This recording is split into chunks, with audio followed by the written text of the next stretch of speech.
हाँ, अस्सलाम वालेकुम साथियों, अक मौजूद जीअं त मां हिन वक़्तु सॻियूं लॻे मशहूरु आहे ढंढ इमन जी शइ उते मौजूदु आहियां। उते ढंढ ते जेकी पियल मथां ढंढ ते पुल पियल आहे उन पुल ते हींअर मौजूदु आहियूं। ऐं हीउ जेको रस्तो आहे, हीअ जेके पुल आहे कचे जे तक़रीबन हज़ारे ॻोठनि खे मिलाईंदड़ हीउ रस्तो आहे, हीअ पुल आहे।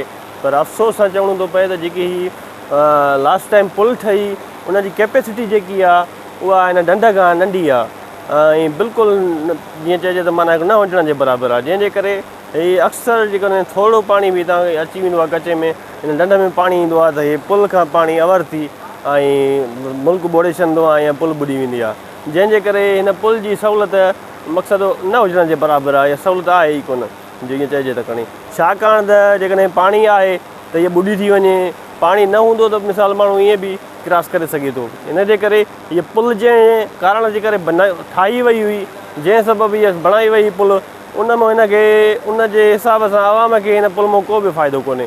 त गवर्नमेंट खे जेके ठेकेदार वग़ैरह हुयो हिन जो उन्हनि खे हिनखे नज़रसानीअ में रखिजे ऐं रखणु घुरिजे ऐं हिनखे पुल खे ॿीहर जेको आहे सो तामीर करे, नए सिरे तामीर करे ऐं हिन जी पुल जी कैपेसिटी वधाए वञे त जीअं हिन जे कचे जो जेको आवाम आहे, जेके हज़ारे माण्हू हिन पाणीअ जी सूरत हाल में हितां क्रॉस कनि था ऐं उन्हनि जूं दुश्वारियूं तव्हां ॾिसी सघो था, तव्हांखे वीडियो में ॾेखारींदासीं त उहो हिन वक़्तु जेकॾहिं हिकिड़ो पाणी मामूली पाणी आयो आहे बोर्ड जो त उन में केतिरो उन्हनि खे तकलीफ़ूं सां मुंहुं ॾियणो थो पए।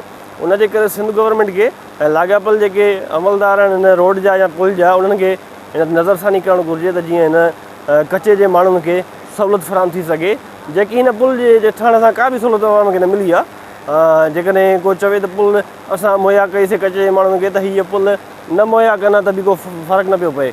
इन जे करे जेके ठेकेदार आहे हिन जो रोड जो या पुल जो, उन्हनि खे हिन ते नज़रसानी करणु घुरिजे। असां तके चूंडियल नुमाइंदनि खे ऐं जेके बि लाॻापियल आहे DC आहे खैरपुर, उनखे बि हिन मामले ते नज़रसानी करणु घुरिजे त हीअ कचे जा माण्हू जेके हिन वक़्तु सख़्तु मुश्किलातुनि खे मुंहुं ॾेई रहिया आहिनि।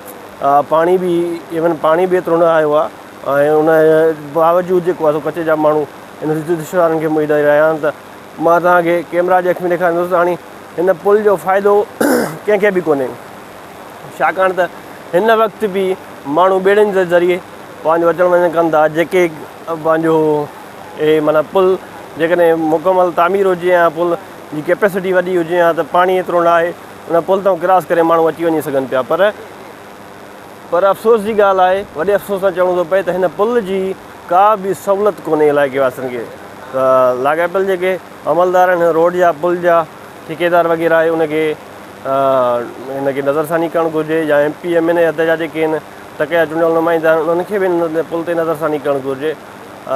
केतिरा ई दोस्तनि हिन वारे सां वीडियो बि शेयर कया आहिनि सोशल मीडिया ते त हिन पुल जी जेको आहे सो का बि सहूलियत न आहे। त वधीक गवर्नमेंट खे सोचणु घुरिजे, तके चूंडियल नुमाइंदनि खे सोचणु घुरिजे, प्लस में DC आहे पंहिंजो खैरपुर, उनखे बि नज़रसानी करणु घुरिजे हिन पुल ते। महिरबानी दोस्तनि जी। आज़ार आहे जेकॾहिं अञा अहिड़ा ॿ चुका दर हुजनि होसि ताणी जेको आहे त वहिंवार थी वञे। असांजी अपील आहे सिंध गवर्नमेंट खे त महिरबानी करे असांखे पुल वधाइजनि ऐं माउंटेनदारनि खे त महिरबानी पुल जे वॾो असां लाइ। जी साईं, इमन ई शइ साईं, खल साहिब वारनि ठहिराई पुल साईं, कुझु अञा वधाइनि हा त मज़ो थी वञे हा न साईं। ॾाढो हर को ग़रीब गुरबो अचे हलियो वञे हा।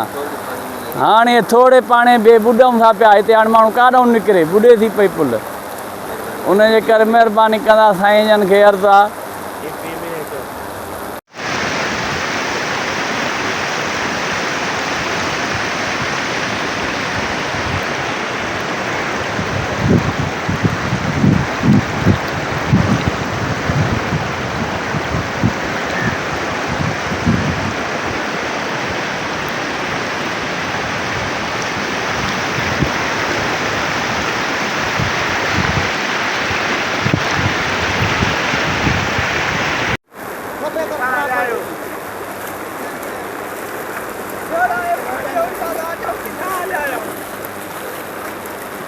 ये सरकार भेड़ जी चुने पुल ठहराई आहे,